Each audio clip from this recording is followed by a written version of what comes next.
The following program does not necessarily reflect the opinions and viewpoints of the staff and management of this station. Welcome to the wonderful world of seniors, the best of all worlds. You now have the time, resources, and ability to enjoy what you have worked for all your life. So let's explore the many possibilities available to seniors on Senior World Radio. Senior World Radio is your source for senior citizens-related topics, information, and entertainment. Now, here is your host of Senior World Radio, Glenn Howard. Thanks so much for joining us today on Senior World Radio. We've got a great show for you, a gentleman that I know you're going to enjoy getting acquainted with. I've been involved with the Salvation Army for several years, worked with them, appreciated their ministry, but I had the opportunity to meet Captain Carlyle Gargis. That last name is Gargis. Captain Gargis is the area commander for the Salvation Army, and I want him to come in the studio today and just tell us a little bit more about the Salvation Army and the various ministries that it's involved in. Captain, welcome to the show. Well, it's great to be here, Glenn. Thank you for giving me that chance to be here and to share a little bit about what's going on in the Salvation Army world here in central Oklahoma. Well, the Salvation Army has certainly made a tremendous impact in Oklahoma City. I know you've got several facilities. I've been out several times. The one out on Southeast 44th out in Del City. We've been out there with the big map of Israel and had some fun. You've got one over, I know, on southwest part of town. You've got, of course, the Senior Center. And the big new one, I guess, what's the status of the big one of 10th in Pennsylvania? How's it coming? You know, I just came out of a meeting with that, and we are just plowing ahead with a move-in day of September the 1st. And so things are really happening fast as we're getting ready to move into a new 50,000 square foot facility. Wow. Of course, the reason that we're moving is the old Salvation Army, where we're at downtown on 5th Street, will now be it's part of the MAPS, the Core to Shore program. It'll actually be part of a park area there from our building on to I-40, and so that will be tore down, and we had to find a new place to do the Salvation Army work, and so we're over on the corner of 10th and Penn. We have 26 acres over there. And I think if folks would remember, it used to be a flea market over there, the old AMC. Right. I remember the old AMC years ago. Yes, right. It was, I guess, one of the first really big discount stores that came into the country, and it was something new in its day. Oh, it was. I remember our family coming up from Ada to go to the AMC there in Oklahoma City, and it's interesting that I will now be moving into that same piece of property with the new Salvation Army facility. And like I said, it's 50,000 square feet. Some of the things that we'll of course have our area command administrative offices where we oversee all the operations in Canadian, Oklahoma, and Cleveland County of the Salvation Army. We'll also have a client choice food pantry, which we'll be working in conjunction with the regional food bank. It's going to be kind of like a small supermarket for folks to go in and get the items that they need for their emergency food baskets, as well as some fresh items. And we're very, very excited about that opportunity. And, of course, we have a large senior program where we help our seniors as well. Kind of meet those needs in between those times of income for folks that are on fixed income. And so we're really excited about that great new feature that will open up there. On top of that, we will have what we call the new name is the Red Shield Diner. Red Shield Diner. The Red Shield Diner. It will house 160, or actually seat 160 individuals, as we'll be serving breakfast and dinner there every day of the week. And so we're looking forward to that. Folks can come in and have a meal, and it's free. There's no charge to anyone. And on top of that, we'll have our women and children's shelter that will be opening up. Very, very nice facility for families to come in, and those will be set up like small hotel rooms. Really beautiful as we're seeing those, though. Actually, the sheetrock is going up on all that today, and they're painting as well. And then across the way, we have our men's shelter.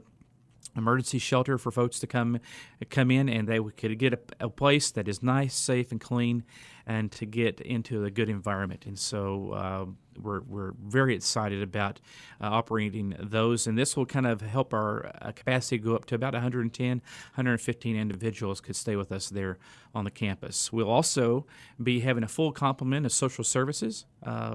where we help folks and individuals with utility bills, emergency food baskets, clothing vouchers, and then we do help with some. We have like fans going on right now, our big fan program to help people beat the heat with our fan program. So that'll be housed there as well.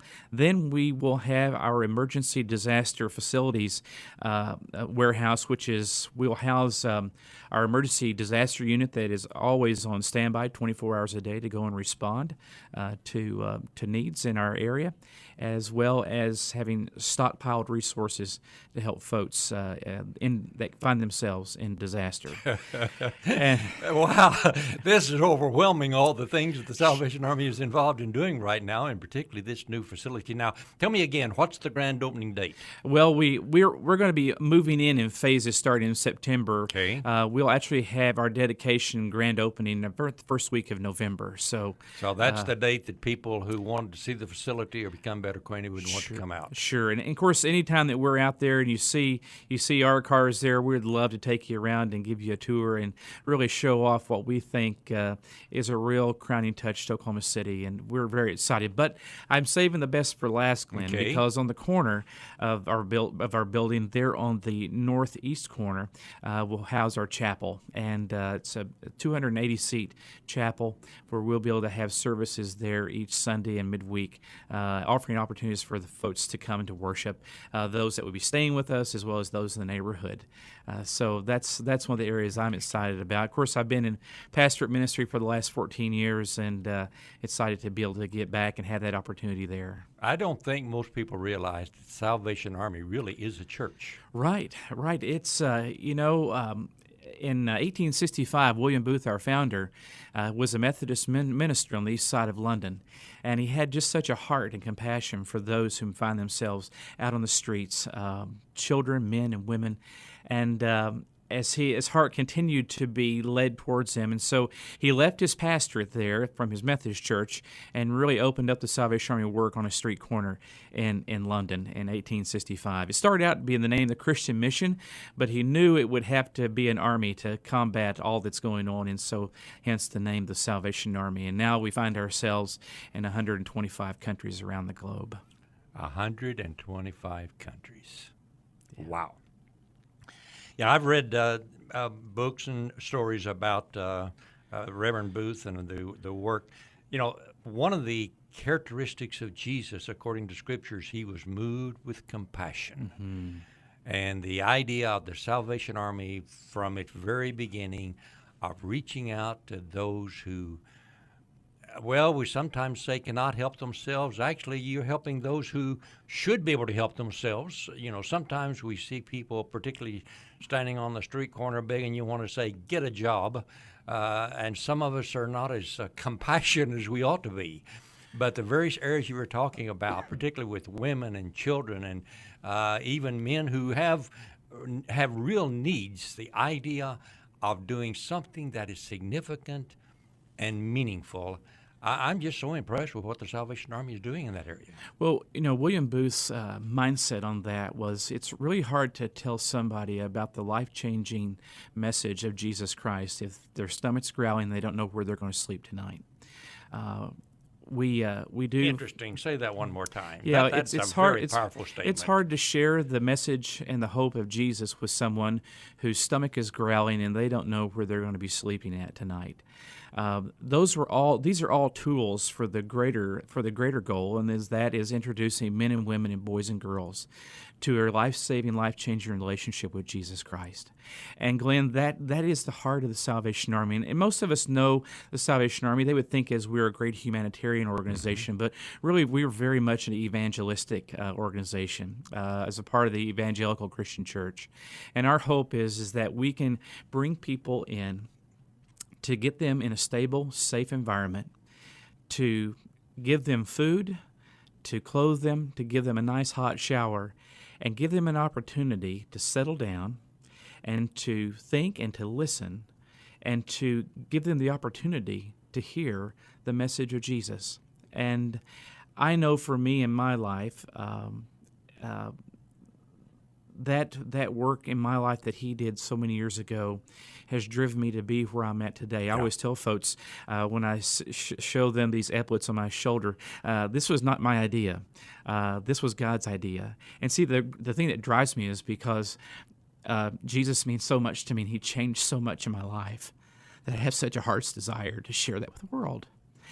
And as a Salvation Army, and being a part of that, we are meeting people who are involved in disaster of some sort or some fashion each and every day, each and every hour. And we step into those disasters alongside people and help them get out. And for each individual, it could be a tornado that came and wiped out your family. But it also could be a mother and her child who find themselves locked out of their home and the husband has left. Mm-hmm. But to each person, it's a disaster.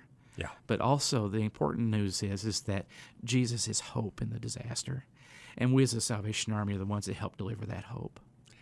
The ability to get people to stop and become calm enough to really think and begin to deal with the issues.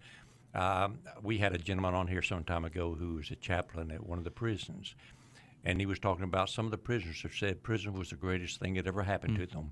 For the first time in their life, they were put in a position where they had to stop and think, and somebody really could talk to them in a way that they could listen. Right. Well, it's much better to do it with the Salvation Army where you're giving them a bed and some food. But the ability to relate to people and see their life change, to me, this is really the heart of everything, is the gospel, which is the only thing, in my opinion, that really changes a person's life. Right. And that's, I was sharing with a lady the other day, I said, our we do not want to be a Band-Aid, because we believe that folks can give a food basket, folks can provide clothing, which is all well and good, but we're looking for that holistic transformation of an individual. Because we're just not made up of physical needs. Right. We're made up of heart, mind, body, soul, and spirit. And as a Salvation Army, we minister to that, we try to minister to that total person in all that we do. Ministry to the complete person. Because I know that real change doesn't happen until the heart's changed. And so many people I find today have bought into the lies that the world tells them, that they'll never be any good, that they're not worth it, that they'll always be lost, they'll always be a mess. But we're to tell people that no, you are precious, that you are created, that you are loved, and that God has a great plan for you in your life. And we're going to help clear out the cobwebs of what I call the stinking thinking, and help you to find that wonderful. I'm Glenn Howard, Senior World Radio, visiting today with Captain Carlyle Gargis, who is the area commander of the Salvation Army. Hey, we got to take a break for a moment. We're going to be coming right back, so please stay right here with me. You're nobody till somebody loves. Have you ever had a problem, but it seemed like there was no one who could help? You spent hours calling around, being referred from one place to the next. Well, not anymore. I want to tell you about a free and easy-to-use service in Oklahoma. 211 is a simple 3-digit phone number to get help or to give help when you don't know where to turn. Dialing 211 only takes a minute, and you are connected with a caring Oklahoman who will help you find the assistance you've been looking for. With access to over 13,000 programs, Heartline 211 can connect you to local resources for many different needs, including health care, food, counseling, rent assistance, disability assistance, job services, and much more. 211 is a service of Heartline, a United Way partner agency. 211, the right first call to get help or give help 24 hours a day. Hi, my name's Jason Ledlow, president of UT Phone, the ultimate telephone service. We're proud to be a sponsor of Senior World Radio with Glenn Howard. UT Phone is dedicated to providing Oklahomans affordable telephone service all across our great state. We have Lifeline home phone service starting at just $1.95. That's right, just $1.95, and most of Oklahoma's seniors qualify for this reduced home phone service. They get to keep their old home phone number, and it even includes long distance. Another great feature of UT Phone's customers really like is that it includes repair service. That's right, any repairs at no additional charge. With many telephone services charging $40 to $50 per month, it makes sense to switch your service to UT Phone. This service is a federal program that is provided through the Universal Service Fund. There is only one per household, so make it UT Phone's home phone service for $1.95. Give us a call at 800-996-0098. Again, call 800-996-0098.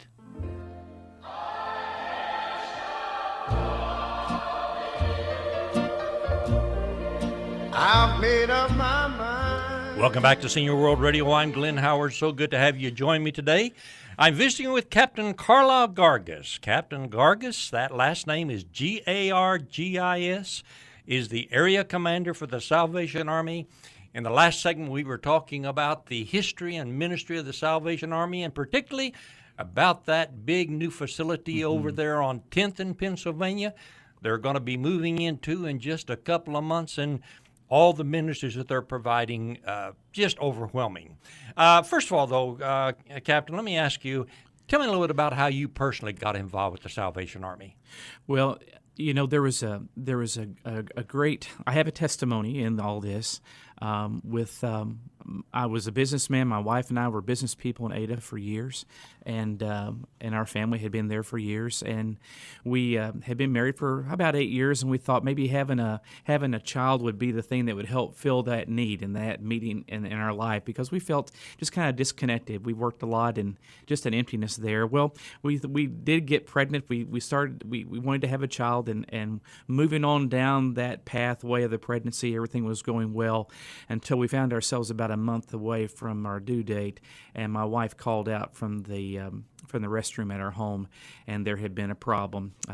Literally, she found herself with a situation where our baby had actually kicked out the cord. She was called what they call a prolapse cord, and so we really found ourselves in a state of panic. We called the hospital. They said, we need to get here now. Really no time to send an ambulance. Here's what you do. And so we followed those instructions. We raced to the hospital there, the old Valley View Regional Hospital there in Ada, and they took my wife to the right. They told me to go to the left, and I waited in this room this Sunday evening as they worked with my wife. And the doctor came in. He was actually at home. He came in to see me. He said, I'm telling you, Carlyle, they just don't make it like this. I want you to prepare yourself. It's not looking good. And I said, and your wife, Charlotte, she's not doing well either. I just want you to prepare yourself. And he turned and went through the double doors to work on my wife. And I had been to church. I wasn't really much of a Christian at the time. I'd been to church that morning. I remember the pastor preaching that message that Sunday, talked about praying and asking in Jesus' name, and that God answers. And so I found myself on my knees in that little waiting room all by myself on a Sunday night, and I prayed this prayer: save them both in Jesus' name. Save them both in Jesus' name. I prayed that over and over. In the other room, they had to do an emergency C-section. The baby failed the Apgar test twice, which is the initial life signs. Charlotte, my wife, was not doing well at all, and I kept praying that prayer, but I had no idea what was going on. They took the baby. They tried to resuscitate to no luck, and they actually had passed the baby to the pediatrician to file out the time of death, and life came back into that little baby at that moment, all by herself. God breathed life into her and brought her back to life immediately. My wife stabilized. All along, I'm in the other room still praying and weeping on the floor. The doctor comes in and literally picks me up off the floor by my shoulders and tells me, Carlyle, we've had a miracle tonight. And he told me just a little bit longer version of the story I just gave you. And I know very well, Glenn, that night I could have left that hospital all by myself without a wife and without a child. But that night I left with more than I could have ever imagined. And it was at that moment I told the Lord, I said, I'm yours. I'll go anywhere. I'll do anything that you ask me to do. I will follow you all the days of my life. And in that, he led me to the Salvation Army, to volunteer of all things. And we fell in love with the work of the Salvation Army in Ada, Oklahoma, in that little Salvation Army unit. And God placed the calling for full-time ministry on our hearts. And so we were the family that probably folks would say would stay there the rest of our lives and retire there. But we found ourselves selling our business, selling our home, packing up and moving to Atlanta, Georgia to go to seminary. And we were in our, early 30s when that happened. And so we were commissioned and ordained, and we sent to Shawnee, Oklahoma for our first appointment back in 1999. And we had 7 beautiful years there. And then transferred there from Bartlesville for 2.5 years and to Fort Smith for 4.5. And I'm proud to say that I actually got to perform my daughter's wedding 2 years ago. And next month, her and her husband will be entering the seminary for the Salvation Army, Atlanta, Georgia, to be Salvation Army officers. Wow. Carlyle, that's a fantastic story. I think, so many of us, when we see the Salvation Army, we only see the feeding of the body, providing some clothes, maybe a bed for the homeless. Wonderful things. In fact, it's critical things for all of us.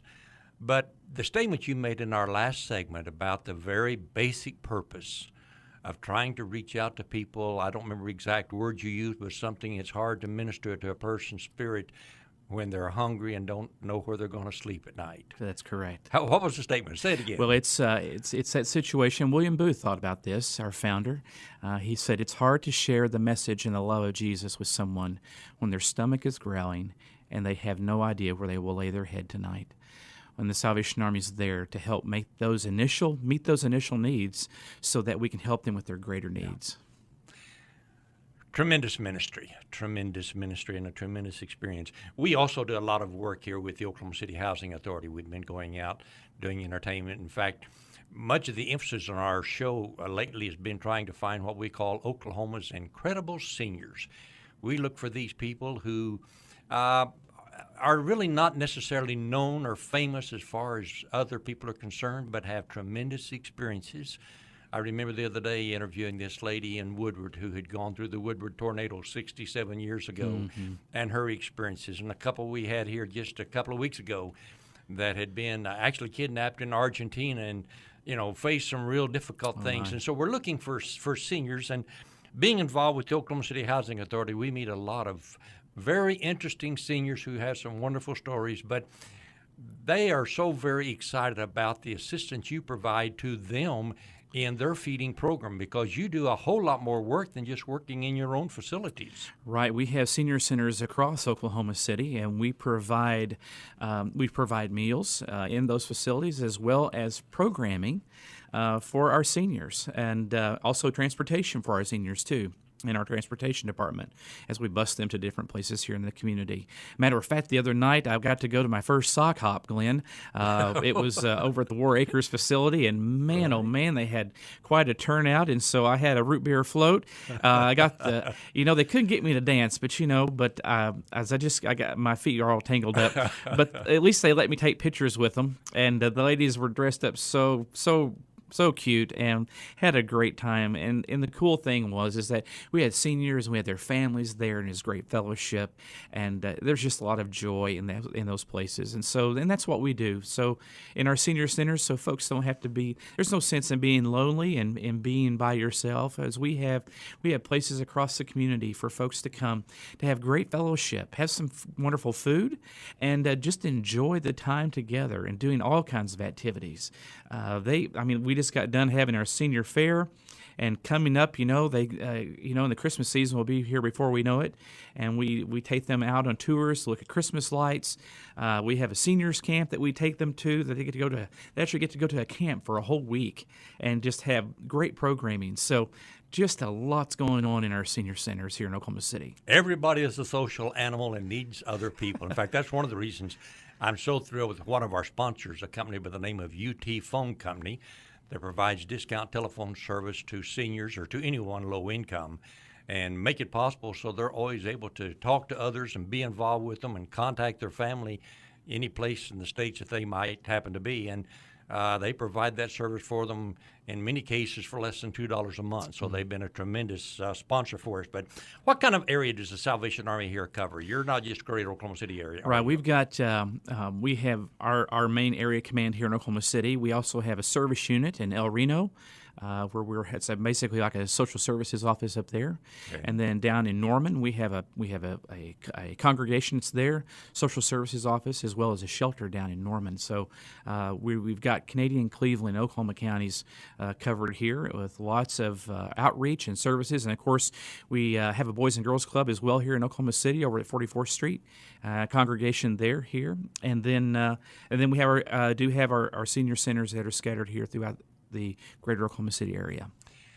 What is your greatest need from our listening audience? How can people really help you? Well, the number one need that we have, and I always ask for this, is prayer. Please pray for us that we are being all that God wants us to be here for His people, that we're in the center of His will. We also, of course, are looking always for volunteers, especially coming up in our Client Choice Food Pantry. We're going to be needing quite a few volunteers to help folks push the carts around and do the shopping, and that'll be something we'll be hopefully escalating up to 5 days a week. And so folks can call us at the Salvation Army for more information for that. And then for folks that, of course, we love your donation, if it's $1 or $1 million. It doesn't matter. I tell you right now, I've got $2 more million to raise to complete the capital campaign to pay all my bills from this building I'm getting ready to move into. As I came into town, we still had a little bit more to be raised, and so we're praying and seeking the Lord's heart and direction and getting that last final gifts rounded up to take care and get this campaign finished. Speaking of giving, how in the world did the red kettle at Christmas time come into the Salvation Army? Well, it started on a dock in San Francisco a long time ago, and as the boats would come in, there was a Salvation Army officer there, and he would be serving there off the dock side, I believe, if I get my story right. And he said to keep the kettle boiling, and that meant to keep the kettle full. And it was providing soup, but it took money to buy what he needed to keep the kettle full, and that meant full of food to take care of those. And so the red kettle kind of worked its way out of that dockside scene so long ago, and now, of course, the red kettle's around the globe and probably one of the greatest hallmarks of the Salvation Army. And believe it or not, red kettle season will be here before you know it, and we're looking for volunteers as well. And so it's a great time for your church group, your civic club, your family, to adopt a kettle site and come out and ring the bell, because that is our greatest fundraiser and something we depend on throughout the year. Captain Gargis, unfortunately, we're out of time for the show today, but I've so enjoyed having you on here. I'm so impressed with the ministry of the Salvation Army, as well as providing service. Everybody has compassion to some extent. I think I watch people stopping on a corner and throwing a bucket at somebody standing there begging. That's a help. But to be able to really minister to them, that makes a big difference in ongoing follow-up. I'm Glenn Howard, Senior World Radio. We're out of time. We got to go. Been talking to Captain Gargis with the Salvation Army. Hey, it's been a lot of fun. We'll be back at the same time next week. Until then, be kind to somebody, especially yourself. We'll see you next week. Bye-bye now. I'm on the top of the world, looking down on creation, and the only explanation I can find is